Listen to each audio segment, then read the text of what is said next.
Western music, about people battling life, trying to survive, is something else which appears as a theme in Leonard's writing and in his poetry. Where does it play itself out is interesting, because you take a song like Closing Time. It's a country and western song. The beat is country and western, and it's really, really critical, and that defines the song. We're drinking and we're dancing, the band is really happening, the Johnny Walker wisdom running high. And my very sweet companion, she's the angel of compassion, she's rubbing half the world against her thigh. And every drinker, every dancer lips a happy face to thank her. The fiddler fiddles something so sublime. All women tear their blouses off, and the men they dance on the polka dots, and it's partner found and it's partner lost, hell to pay when the fiddler stops. It's closing time, closing time, closing time, closing time. I think you have to look very, very hard to find the country influence in Leonard Cohen's music. I mean, you can talk about the simplicity of the melodies and so on and so forth.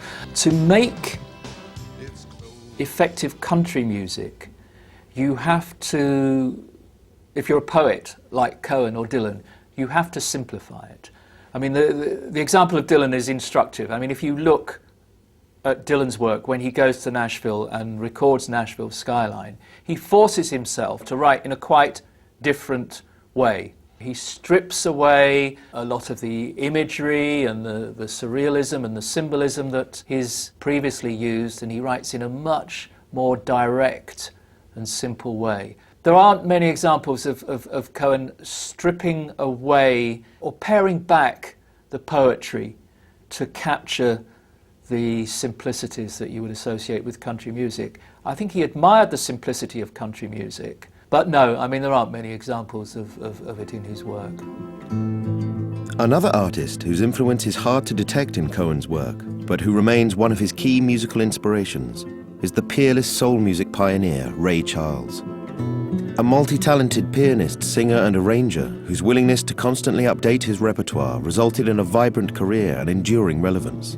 In lists of his favorite albums, Cohen never fails to mention a record by this towering figure.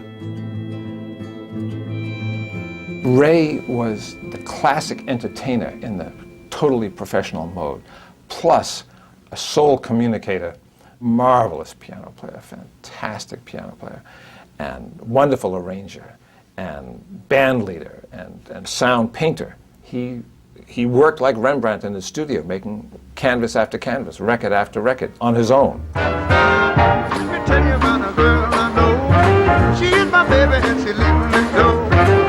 Every morning before the sun comes up, she bring my coffee in my favorite cup. That's why I know now, oh I know, hallelujah, I just love her so. Nothing was beyond him.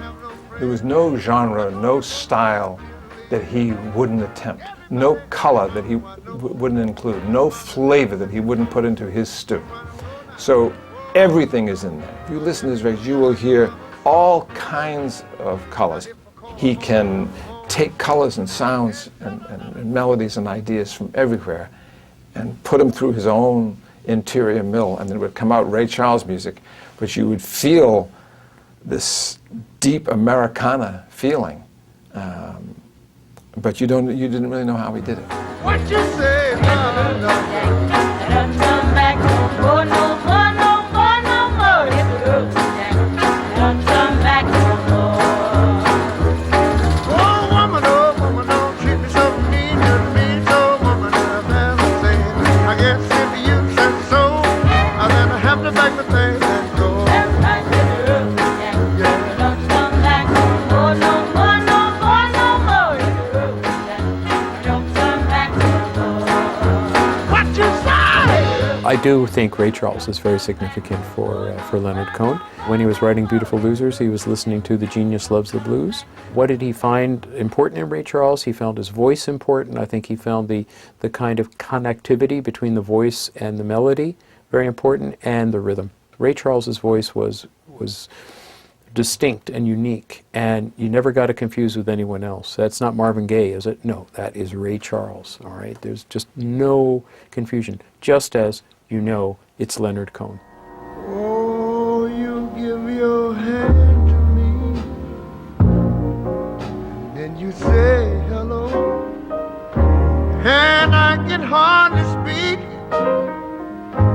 My heart is beating so, and anyone can tell. You think you know me well, but you don't know me. Oh, you don't know the one. Anybody who wants to sing, you listen to Ray Charles and your jaw drops.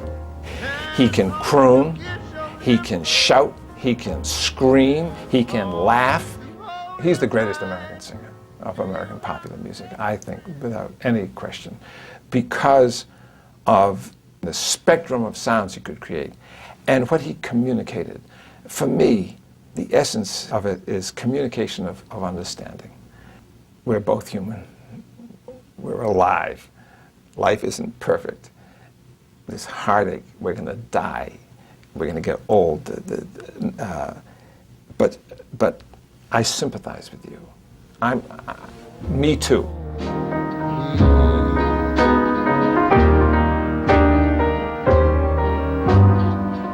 Depth of human experience conveyed so that other people can feel some comfort or some companionship in a difficult world. So I just, that's what I get out of his voice. You get, like, people get from his voice what they get from their mother, or from their father, or from their brother, or people really close. They get, if you're talking to someone you really love, they get something from you. They hear it in your voice, and that's what you hear in Ray. I think, for Leonard Cohen, all of his female background singers, I mean, those are like his Raelettes. I really do think that, he's imagined himself as a kind of Ray Charles figure in a way. Hallelujah, hallelujah, hallelujah, hallelujah.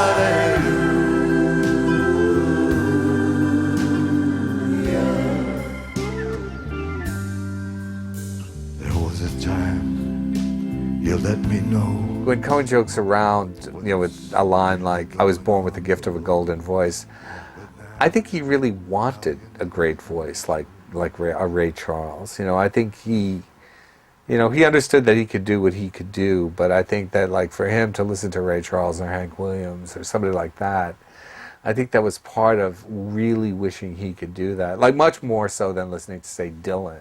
He wanted to be those artists. He wanted to be like them, be able to sing like them. Everybody, and certainly critics, make such a case for, Cohen working brilliantly within the limitations, but he experienced that as a limitation, He understood what he could and couldn't do, but I think he wished he could do more, It wasn't an aesthetic choice, it was an aesthetic reality that he had to contend with, Outside of the world of aesthetics, but serving as a crucial inspiration for both his life and his art, is Cohen's complex spirituality. As crucial to the poetry, prose and songwriting as any of the artists so far discussed, Cohen's journey for understanding and enlightenment has seen him explore and balance many varying faiths, traditions and philosophies. Predominant, however, is the Jewish faith into which he was born. The religious upbringing was a very standard, Orthodox, initially, Jewish life. He went to synagogue regularly. The grandparents were very strongly influential in terms of his Jewish identity. They were there, they were around. But as he grew older, he, like so many people, began to ask questions about that faith, about that kind of, structure, and became separated from it, and became less identified with that sort of Jewishness, at least in terms of everyday practice. The wonderful irony is that what was planted continued to grow, and it never, ever left him. Growing up in Montreal, however, provided Cohen with a very specific religious education. The Montreal Jews were in a particularly alienated position. Not only were they Jews within a Christian culture, but that culture in turn was overwhelmingly Francophone.